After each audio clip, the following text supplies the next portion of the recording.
तो दोस्तों number 9 discovery है योग। दोस्तों सबसे पहले योग की शुरुआत भारत में हुई और आप सभी लोगों को यह भी मालूम होगा कि योग एक आध्यात्मिक प्रक्रिया है जिसमें शरीर, मन और आत्मा को एक साथ लाने का काम होता है। हेलो दोस्तों, आपका अपने चैनल सिल्वर लाइनिंग पर बहुत बहुत स्वागत है।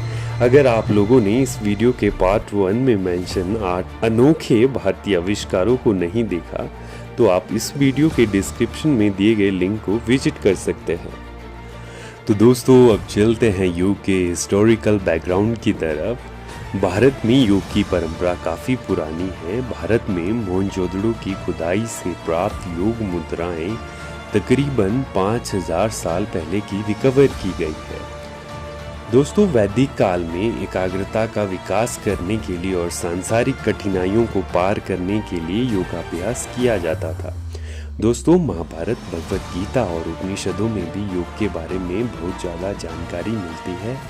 भगवत गीता में ज्ञान योग, भक्ति योग, कर्म योग और राजयोग का भी जिक्र मिलता है। शास्त्रीय काल में पतंजलि ने वेदों में बिखरी हुई योग विद्या को पहली बार यूनिफाइड फॉर्म में प्रेजेंट किया था। दोस्तों अब चलते हैं नेक्स्ट भारतीय डिस्कवरी मोतियाबिंद सर्जरी की ओर। दोस्तों दुनिया में सबसे पहले मोतियाबिंद सर्जरी करने का श्रेय भारतीय सर्जन सुश्रुत को जाता है। इन्होंने अपनी पुस्तक सुश्रुत संहिता में मोतियाबिंद को ठीक करने के लिए मेथड को डिटेल में एक्सप्लेन किया है। सुश्रुत मोतियाबिंद सर्जरी के लिए एक मुड़ी हुई सुई का इस्तेमाल करते थे और इस सुई के माध्यम से लेंस को दृष्टि क्षेत्र से बाहर आँख के पिछले भाग में धकेला जाता था।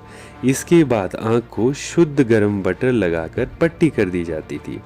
दोस्तों इनके कामयाब मेथड से प्रभावित होकर अरब, ग्रीस, चाइना, यूरोप से भी लोग मोतियाबिंद का इलाज कराने और मोतियाबिंद सर्जरी सीखने के लिए भारत आते थे। अब चलते हैं नेक्स्ट भारतीय डिस्कवरी की ओर।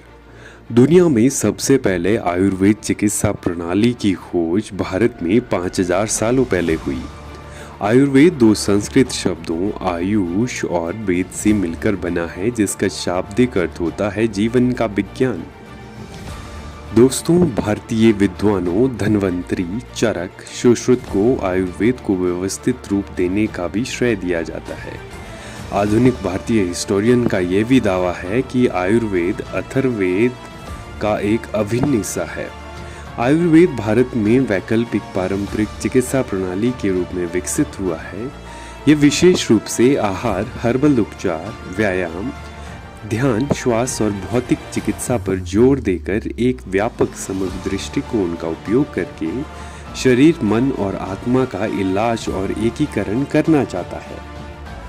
अब चलते हैं अमूल्य भारतीय डिस्कवरी जीरो की ओर। दोस्तों शून्य की विभिन्न अवधारणाएं बेबीलोनिया, माया और इंडियन सिविलाइजेशन में अलग अलग समय पर डेवलप हुई। पूरी दुनिया में आज जो सिंबल जीरो के लिए इस्तेमाल किया जाता है उसे प्राचीन भारतीयों के द्वारा खोजा गया और इसकी खोज का श्रेय आर्यभट्ट और ब्रह्मगुप्त को दिया जाता है। दोस्तों आर्यभट्ट के बाद ब्रह्मगुप्त ने जीरो को प्रतीकों और सिद्धांतों के साथ पेश किया। इन्होंने जीरो का इस्तेमाल मैथमेटिकल ऑपरेशन में बड़े पैमाने पर किया। दोस्तों अब चलते हैं नेक्स्ट इंडियन डिस्कवरी जूट की तरफ। भारत में इसका इस्तेमाल तकरीबन 3000 BC में हुआ और उस समय भारतीय लोग टेक्सटाइल या वस्त्रों के निर्माण में इसका इस्तेमाल किया करते थे। इसके साथ ही प्राचीन भारतीय लोग कच्चे जूट को वेस्टर्न वर्ल्ड को एक्सपोर्ट किया करते थे, जहां पर इसका इस्तेमाल रस्सियों और कपड़े बनाने के लिए किया जाता था। बाद में ब्रिटिश रूल के दौरान भारतीय जूट इंडस्ट्री को मॉडर्नाइज किया गया। दोस्तों आपको ये बात भी बता दें, भारत आज भी दुनिया भर में सबसे ज़्यादा जूट का प्रोडक्शन करता है। दोस्तों अब चलते हैं नेक्स्ट भारतीय इन्वेंशन USB की तरफ। USB यानी यूनिवर्सल सीरियल बस के बारे में तो आप सभी लोग जानते ही होंगे। दोस्तों USB के माध्यम से पावर और डाटा को आसानी से एक डिवाइस से दूसरे डिवाइस में भेजा जा सकता है और दोस्तों इसकी मदद से हम अपने स्मार्टफोन को भी चार्ज कर सकते हैं। दोस्तों आपको पता है कि इसकी खोज एक भारतीय मूल के व्यक्ति ने की थी।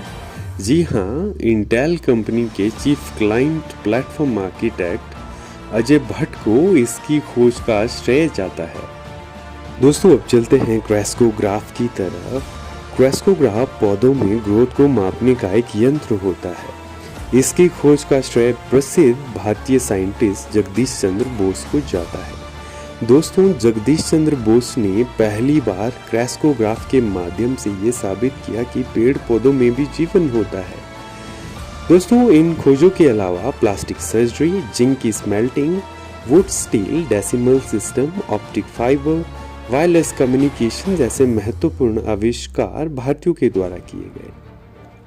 दोस्तों इसी के साथ हम अपनी इस वीडियो का एंड करते हैं। अगर आपको वीडियो पसंद आया तो प्लीज़ लाइक करें, शेयर करें और चैनल सब्सक्राइब करें।